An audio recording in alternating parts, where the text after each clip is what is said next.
Um, there we go. We're live. Wes, we are live. Not sure why he's not ready. You guys, welcome to Crypto Remora. I'm gonna wait for a second until he gets ready. Um, we are trying to figure this thing out. We're still having a couple of issues, guys. Let me text him real quick. We are tuning in. I know it's a bloodbath right now. Everybody's got to be not real happy, but we are gonna get through it, guys. Just everyone settle down. If anyone's got a right to be mad or pissed off right now, it would be me, because they brought the market right to a level to wipe out the last remaining trade I had. I thought I had a safer stop loss. I did not. 108, and I let it go. I could have closed it the other day, but I let it play out.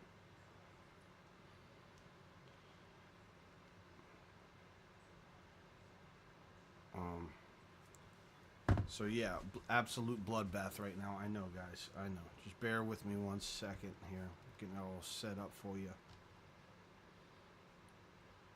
Okay. There we go. There's our boy. There's our freaking boy. There's the boy. Can we hear you? Can you hear us? I can hear you. Can you hear me?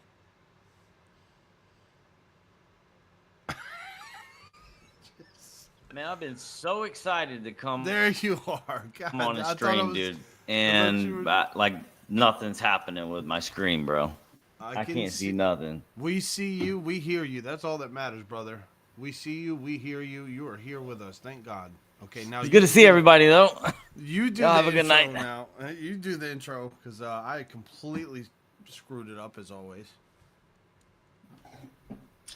Yeah, it's really bad, dude. Like, there's no way I can stream. It's just hard to. Is it hard to see? Because we can see. Can you see when I put the other screen up over here? Hold on.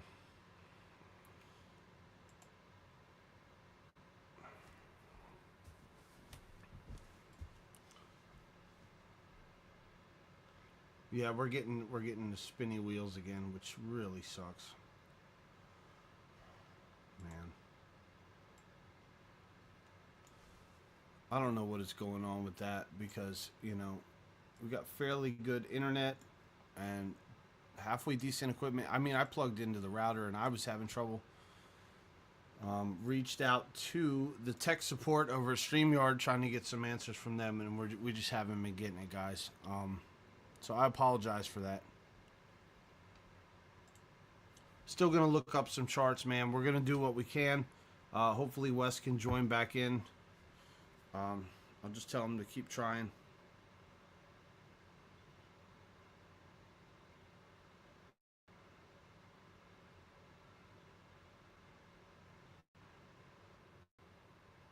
Stay in the chat at least. All right, let's see here. 3.7 total global, just a fallen. Guys, me and Wes have been going back and forth on the text, trying to figure out the answer to the question. Let me share this. Share my screen real quick.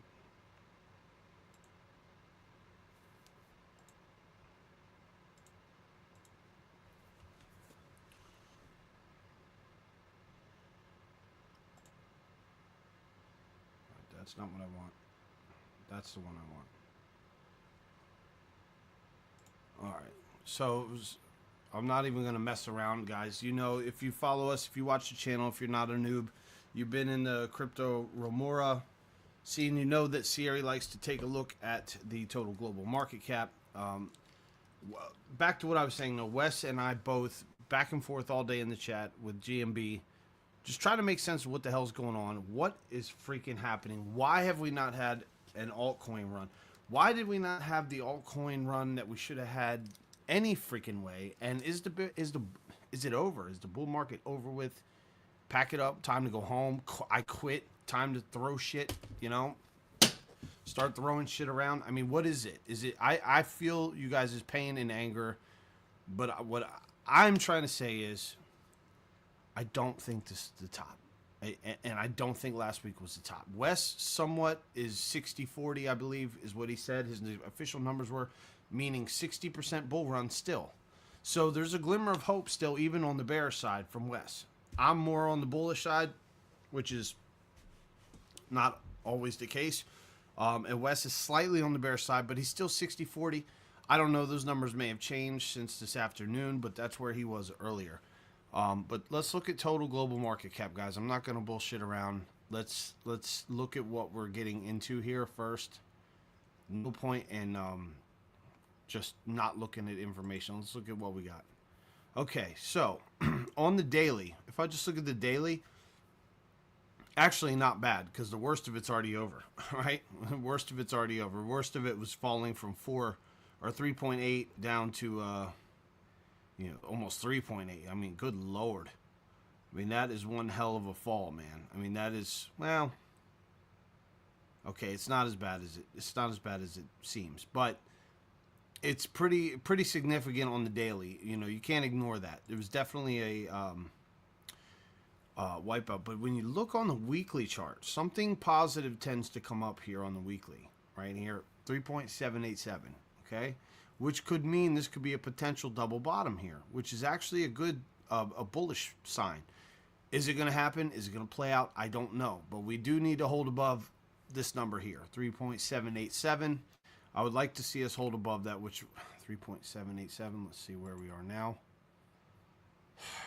3.771 and falling. So that's not looking good. But that doesn't mean we can't bounce, right? Because that's just the daily. We could still hold within the next 24 hours. Still not looking great, though. Not the best thing I want to see when I'm looking at total global. Okay. So even though I'm bullish right now and I don't think the bull run's over, I still have to be realistic. We do have a CME gap down at $91,000. Okay. And for those of you tuning in right now, when you have a CME gap, first of all, the CME gap is kind of bullshit anyway. It's just a way for the Wall Street guys to manipulate the price. So what happens is you have this Chicago Mercantile Exchange, right? CME picks. So what you have is you have the Chicago Mercantile Exchange, where they do trading Monday through Friday, okay? And what happens is, in the stonk world, in Boomerville, these guys trade, but they only trade Monday through Friday. Well, all you freaking crypto degens, we don't do that. We trade all the time. So what happens is there's a gap. What they call a gap is where the price was on, say, Friday afternoon, the market closes, and then Bitcoin's price was trading at this level. Well, Bitcoin moves up or down and creates a gap at that price level. So what happens is, Bitcoin will continue trading all weekend. Then when the markets open again, there's what they call a CME gap. That CME gap tends to get filled, meaning the Bitcoin price will go back down or up to that gap like 85% of the time or better, almost 90% of the time or better. So the CME gap is significant. It does matter. It does hit most of the time. Now, we have a CME gap down at $91,000. This is not a thing that we didn't ignore or whatever. We've been keeping an eye on it. At 126, everyone tended to forget about it, including myself. We all forgot about it. But the thing is, a couple months ago, I did bring it up, and I said, what if the market makers were such jerks that they would just take Bitcoin up to 120, 125, and then drop us down to the CME gap? That would be a real jerk thing to do. But, you're talking about the stock world and Larry Fink and these kind of people. They don't care about your feelings, dude. They don't care.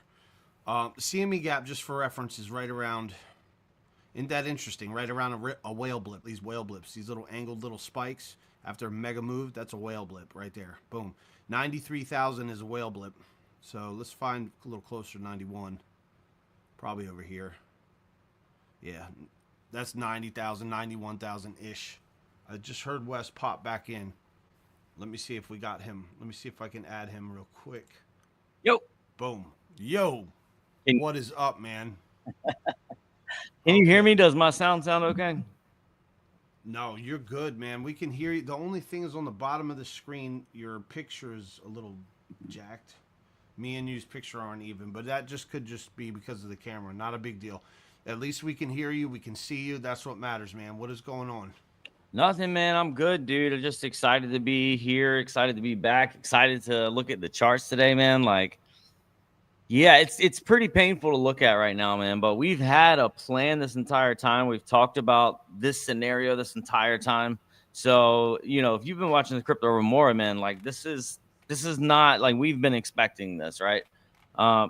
We still got a little bit of time. There's a lot of speculation on whether the bull run is over or not. And I think that it's huge. It's important for us to talk about and to express how we feel about that as well. So I'm just excited to be back, man.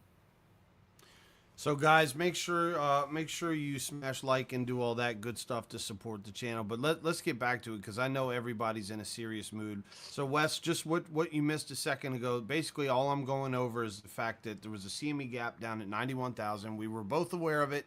We just kind of didn't talk about it. When we were at all-time highs, who wants to be the jerk in the room that says, "Hey guys, we got a gap down at 91,000."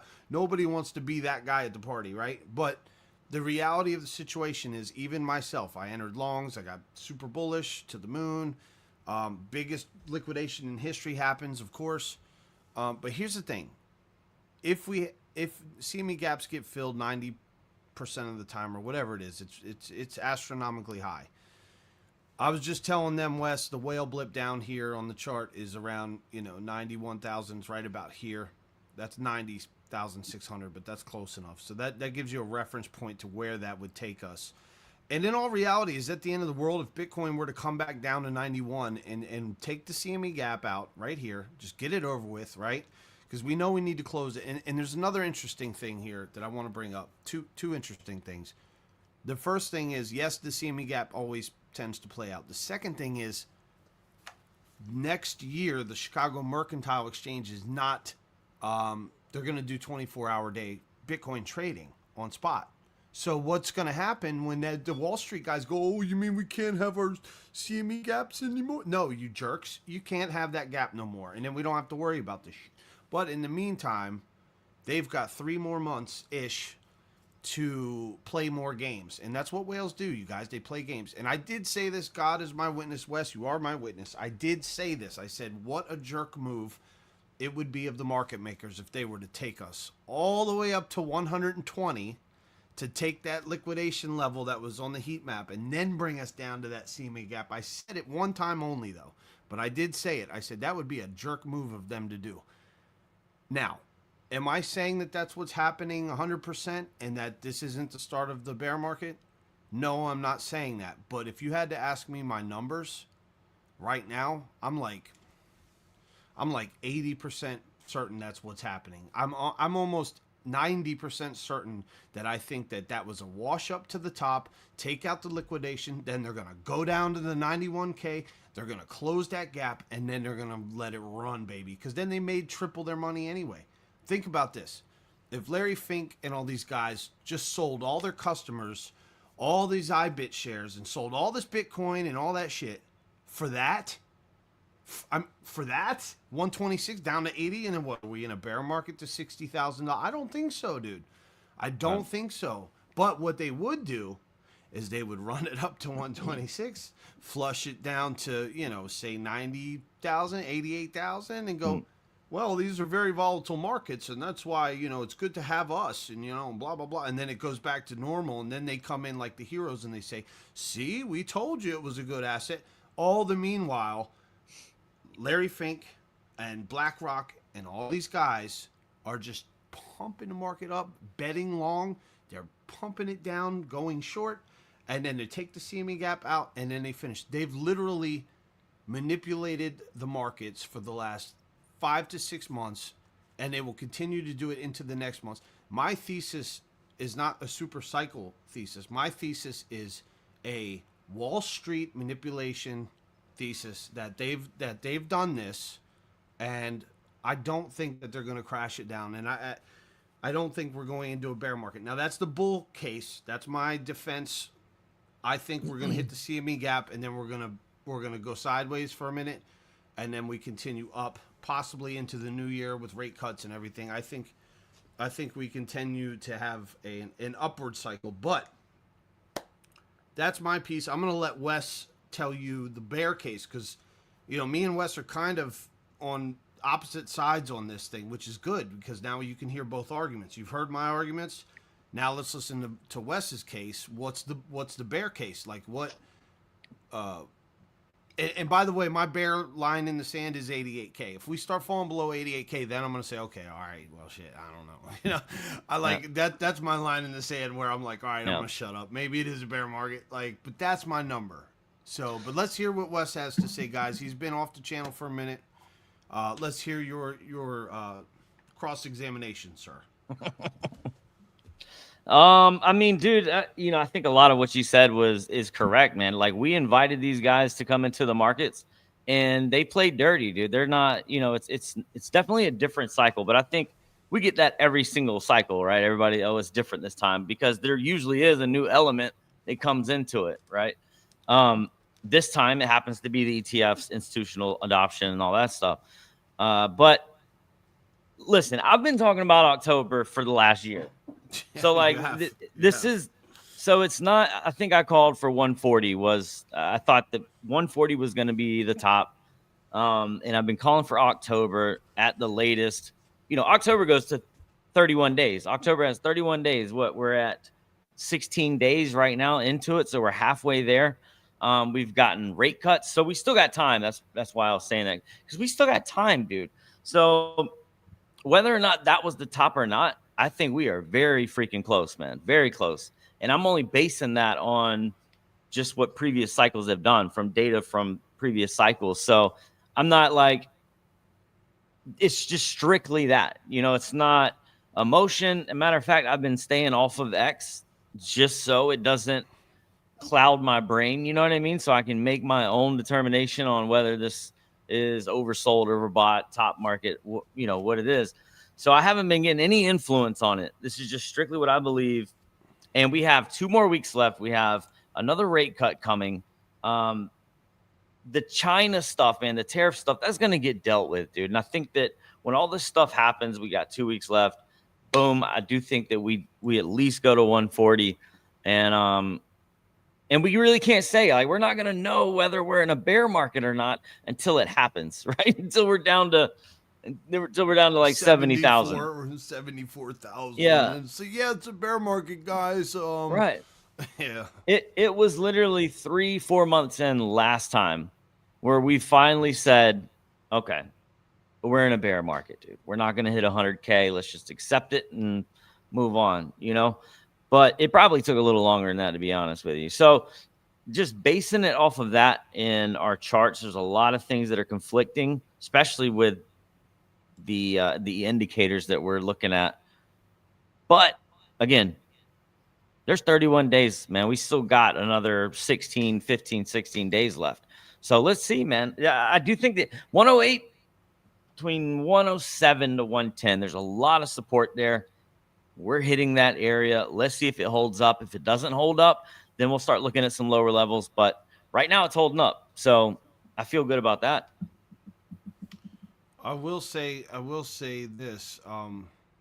Looking at this 3-month chart, let me see if I can move you. Without messing up the thing. I don't know if it'll let me. It won't let me. Well, there's a let's see here. There's a interesting channel right here. If 125 to, let's say whatever the hell this is, 124. So 124, 125, and then the bottom being around this 108 level. Very interesting. Right behind your head, your screen is blocking it just barely, Wes. But you can see on the chart, you can see that there's a drop here. Very interesting to see this line here. It's almost like, going up to the top, hitting your head, going down to the bottom, boom, hitting the bottom, going to the heart line in the middle, going back to the bottom, fake out, going up to the top, hitting the head on the top. Now we're at the bottom of it again. Could we bounce here? I mean, the really important question, I guess the most important question for me is I guess it's like right now, are they, if you're putting yourself in the mind of the market maker, I think the most important thing they're thinking of right now is they're looking at each other across the desk and they're saying, should we take it down there and close the gap right now? Or we got 3 months, can we play around a little more? And think about how much liquidity and how much shorting power it's going to take to move Bitcoin from 108 to 91. What is that on a move, Wes? If we were to drop from 108 to say 91, that is how realistic of a drop is that? How realistic of a drop is that, and how much money would it cost them to do that? Because that's the number I'm looking at. Because logically, it makes sense to close that gap. It would be like a 15% gap. I'd have to look and actually do it, but it would be around like 15%. But I think this is all technical. We've already dropped what, 10? What was that drop? That last drop was 10 to 15% only. It's like 10%. Yes, it's something like that. Yeah. So wouldn't that give us technically, if we were to drop there, wouldn't that give us our technical 25% correction, which is normal for bull markets, 25 to 30%? That would give us a 25%. It would just be broken up between two moves. So, again, this is why I'm arguing and saying that I don't believe this shit, because you got 2 more weeks. Like you said, well, there's only 2 weeks. Yeah, but 2 weeks, a lot can happen in crypto. Like, a lot can happen in 2 weeks. For sure, for sure. So, and that includes going from here down to 91K, bouncing, and then going to 140. That could happen in 2 weeks in crypto. I'm not saying it is. I'm just saying. I do want to look at. Can you mind if I pull up my chart? No, pull something up, man. I'm more than glad. Let me close this. I'm seeing things, and I just don't want to forget what I'm seeing. Let me remove this here. Hold on. There we go. Yo, Holmes was in the chat. Dirt Donkey in the house. What is up? Yo. Yeah, I can't see all that. You know, like when you leave and then come back, it's all jacked up. I can't see nothing. All right, so just so I don't forget, man, I think that a lot of this was technical, because you look, man, we've been in an uptrend. Obviously, you can see that we've been in an uptrend. We also just broke below, in this uptrend, we got our head and shoulders pattern here, and we just broke below that neckline, causing us to go a little bit lower. Not only that, I mean, you can see the neckline. That's the dotted line right here. And we're in an uptrend. A head and shoulders, that's going to be a reversal. So the fact that we did put in that head and shoulders and that we did lose the neckline there, that's one thing. We could be coming up now. This is on the daily. Yeah, we could be coming up now. We're getting a green candle. I'm not going to let that fake me out, dude, because of this head and shoulders pattern, because of the CME, because of all the other technical levels here. The only thing that I'm confident about with this move is the fact that we've got this pretty strong support here, this area between 107 to 110, 109, something like that. So if this is the spot to bounce, but if we lose it, you can see we're kind of putting in this broadening wedge here. We could go to the bottom of that. That's around 97, right? 100,000. Right now we're sitting at the 200 as well on the daily. So we're sitting at the 200 and we got this strong support. That's good. We fall below that, then I do think that we come down to this this next level here, 98, 97, something like that. We had our MACD flip, right? We made a new all-time high. We had our MACD flip. RSI was oversold. So this is like very, very technical, man. This is, if you know anything about technical analysis for the people watching, this is like, this is it, man. Like you see everything playing out, and that's what it is, man. It's just playing out. When you're looking at that head and shoulders, and I don't trade. I don't really. I hold them high, but I'm having a little trouble seeing where your flat line is for the head and shoulders. Like, in other words, is your head in the middle there, where the triangle, where your other level is highlighted, where the mouse is right now? That's your head, and on right side and left side, those are your shoulders. Yeah, shoulders here, and then we have our neckline here, the dotted line. But the dotted line is kind of going up in a slant, though. Yes. Yep. Correct. Right. So Yep. here's It's my the thing. neckline. Isn't both the shoulders got to be touching on the same line for it to be a correct head No. and shoulders? No, dude, we're right here in the same level. That's a beautiful head and shoulders pattern, man. That's a beautiful See, one. like I said, I don't trade them for this reason Yeah. because that doesn't make sense to me. The left shoulder's not even touching the neckline or anywhere near it. I mean, the close What do you of mean? the left, like the close of the left shoulder is not anywhere near that dotted line. Yeah, I mean, it doesn't have to be. I mean, we're in an uptrend, right? Right. We're See, that doesn't make sense to obviously me you can though, see because the I would not uptrend. spot. I would not spot that as a head and shoulders because it doesn't Yeah. touch the line. So to me, I don't even see it as a head and shoulders. I'm just like, that's Yeah, a you descending could. broadening wedge. The whole thing is a descending broadening wedge, which is a bullish pattern.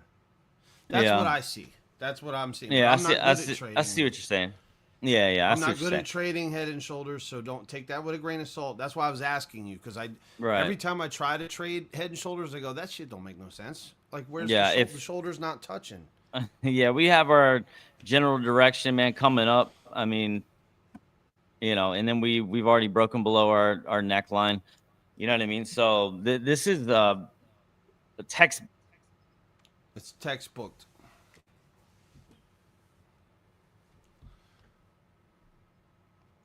Oh, we're getting laggy.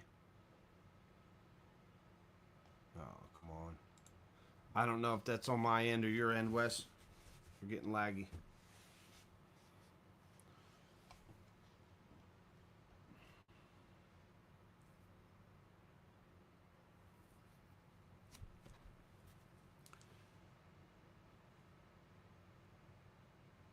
One sec, guys. I'm going to see what's going on here. Sorry about that. We apologize. We are going to get all this crap straight, man. Man. There we go. That's better. We got you back now.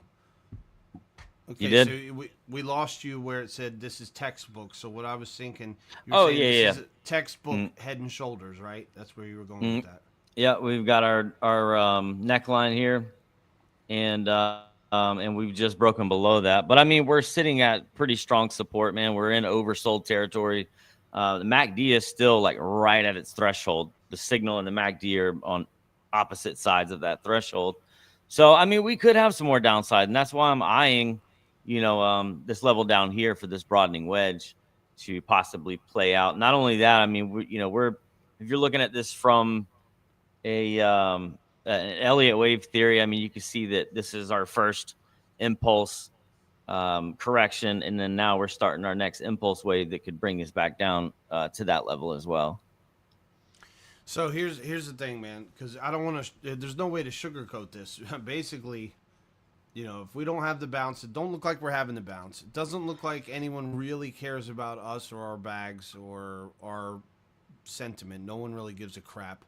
So that being said, it's either going to be in the retail trader's mind, that's it, it's over. Because even if we just tell them, look, it's not over yet, but we got to, you know what I'm saying? We got to go down to 97 real quick. And then after 97, we may have to go down to 91. And then at that point, and then they're just going to be like, you know what, it's over, right? Most retail are going to get the hell out. It doesn't matter. So they've already kind of won. Wall Street, Finkster, and all these guys, they've already won. The hard work is over. And another thing that happened, I don't know if you saw this, but I think it was 2 trades, dude, for 120 million or 120 billion, was it? Yeah, I saw it. That there was hype, actually dude. something. Yeah, I was gonna share the hype, dude. thing, but that was interesting. And also CZ from Binance was all saying, yo, to the moon, guys, to the moon. And then meanwhile, on his exchange was like dumping massive. And then somebody used hype to dump, right? So there's all this like, there's shady stuff going on behind the scenes, right? So you got somebody's manipulating the market straight up. You've got that. Then you got all this war stuff going on with Trump and Israel and all this stuff over there, right? All this peace treaty. And then you got the tariff tweet where Trump tweeted on Friday night when the markets were closed, and guess who's the only asset that could have gotten sold off? Bitcoin. Then on Sunday night, Trump tweets again, oh, I'm just kidding. The China tariffs are nothing. Bitcoin had the most movement in between Friday and Sunday. Or I'm sorry, Trump had manipulation, kind of, because the other markets weren't open. So there's all this weird other stuff going along with the program here. And what I'm trying to say, I guess, is the CME gap at 91. We have very strong levels here and at 97. But if retail loses faith at this level, which, you know, my long got wiped out at 108 something. So it's probably wiped out, which really pissed me off because I thought this level would hold us, but whatever. So if this level drops and we do go down to 97 or 98,000, it's a wrap, dude. They're going to take it down to the CME gap. There's no point for them not to. And at that point, I would almost hope that they do, right?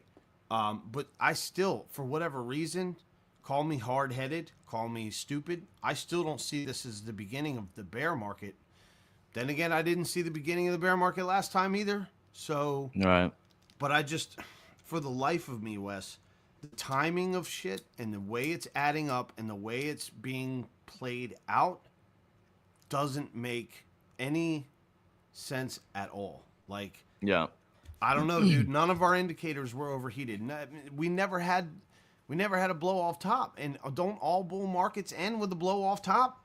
So how the hell is this the end of the freaking bull run? We didn't get one last time, did we? What, blow off top? Yeah. Remember, it kind of just ran and rounded over. Well, I mean, I guess you could say this is, but if it was over here, yeah. Okay, here's another thing I would say. Did you see the pictures of the people standing in line for 3 days just to book an appointment so that they can buy a piece of gold? Have you seen this shit? The crazy factor that's going on in Australia? They have lines around the building right now for people that are scheduling in advance 2 or 3 days so that they can buy physical gold. So there's, in other words, retail is FOMOing into physical gold right now at $4,200 an ounce. And I saw this watching Lark earlier, and Lark's like, yeah, I want to buy gold too, but I'm not fucking paying $4,200 an ounce. And you know, when Lark's cussing, it's funny as hell, right? So I saw that and I said, wow. And then I thought about it. I said, where are all these noobs going to go? All these people FOMOing into gold. That could be the narrative, bro. Like, in other words, put it this way. The side narrative that nobody's talking about right now is while Finkster's over here playing the game, he's got retail over there paying attention to gold. They're scooping, dude. What if they're scooping all the way down to 97? They scoop down to 91 again. They pack their bags. They already wrecked us up there at 125. They're wrecking us back down to 90, like I was saying. And then they say, hey, gold bugs, by the way, gold is stupid. Bitcoin's the new gold. And then all those people that bought the top on gold run over to the shiny Bitcoin again because Bitcoin breaks all-time highs. And imagine if Bitcoin rallies from $91,000 to $141,000. Then all of a sudden, those people that bought that gold, you know what I'm saying? Dude, like, so the institutions are going to dump, dude. They don't going from 90,000 to 140. That is a lot of money for them, dude. That's fucking. They're dumping. They're fucking dumping. I don't know, dude. And they're going to do that so retail doesn't. Comes in at 140 though. If retail comes in at 140, I'll tell you what. If you say they're not that stupid, here's the thing. No, they're definitely gold is so hot right now. Gold is so high. Gold is like ridiculous right now. And for those people to be waiting in line for like days, that tells you the FOMO is real. Like, FOMO is a real thing, dude. So if they're gonna do that for physical freaking gold, man. But I guess the thing I'm saying is we got 2 more weeks of October. We got to figure out, is this thing over or not? And I'm not in the camp that it's over. I'm not. I can't be swayed to that side that it's over. And it's not a desperation thing either, because really I don't have as much in the market as I would like anyway. So I have no dog in this fight. To be honest with you, perfectly honest with you guys, I have no dog in this fight. I don't care either way if it goes down or up, because I'm not going to necessarily lose or make anyway because of my situation right now. But for everyone else, I still want to give my God's honest truth and opinion. And I just, I saw this a couple months ago. I said, what if they were assholes and they ran to 120 and bring it back down to 90 before the bull run? I didn't think they would let it go this late, 2 weeks into October. I never said that. I was thinking October, November, December, we peak, and then, you get a second euphoric run, maybe January, February, March, April, and then you get the bear market. That's what I originally thought. But I don't know, dude. I don't think it's too late for them to still pump it. I mean, I think you got 3 more weeks until, at least 3 or 4 weeks until that call is going to be ignored. But who knows, man? What you can do right now, Wes, is what do you think about buying right now altcoins? Are you like saying no, stay the hell away from them? Or are you saying there's certain ones you could DCA into? Oh no.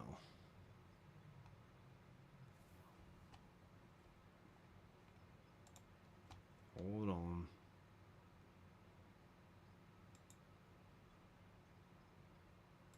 Hold on, guys.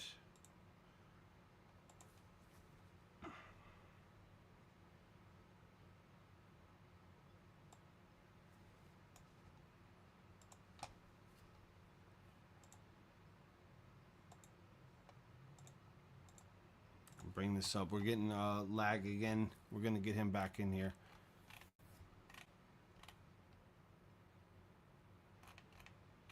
All right, let me see here.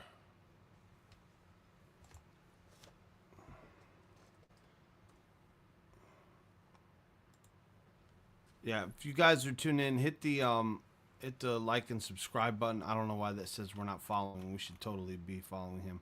I think this is the wrong Crypto Remora account I'm using, so that's what it is. Yeah, because we're verified. So don't pay attention to this. We are already following Lark Davis. This is just a secondary Crypto Remora account I'm using, but I would like to see. He had a very interesting video. If you guys didn't see it earlier, very cool. Basically about the gold and the lines, and this is where I got the news from. But people literally aping into. Standing in these lines here. If you get time, go back and watch this video. But this is what I was talking about. People standing in these massive lines to freaking buy gold. And that just goes to show you the FOMO is real. And these are like, not boomers. These are like younger people in these lines. So you can't say it's just old people. It's not. It's younger people FOMOing into something that's pumping. So pretty interesting to see how that plays off and how that's going to work.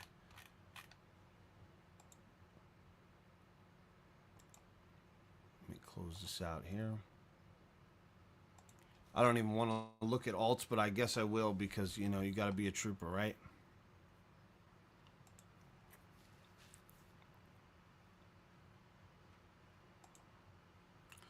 I don't even want to see it, but let's do it.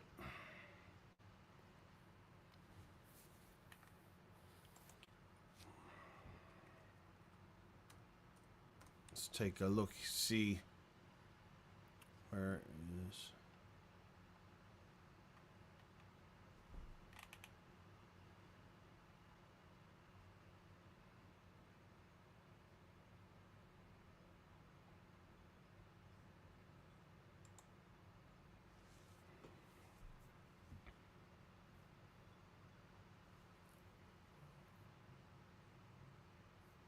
Wow, Pingo is falling down around 2 cent level. Man, boy, this sucks not having any stuff on the side to buy the dips, man. I'm telling you what.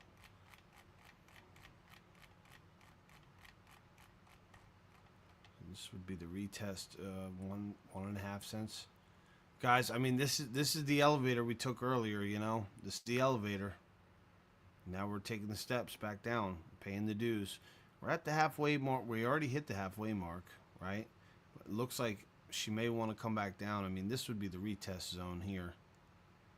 1.6 cents. Let me scroll this in a little tighter. Let's see if that coincides with these. I mean, comfortably, I would draw my line there for Pengu. if we have a Sunday, Bloody Sunday bloodbath kind of thing, I would say that that would be the line-ish, right around there, for this to come back down. Oh man, very very crazy times on this one, you guys. So I do apologize about all the lagging and the dropping out and everything. I think I'm gonna call it a stream, guys, just because we're not having very good connection. I keep losing Wes, which is definitely not fun. It's not fun doing the show without him. So we're gonna try to get that all squared away. We're working on it, guys. I promise I have something up my sleeve so that we don't have to deal with these crappy connections and the bad computers not working and not doing what they're supposed to, even though, yeah.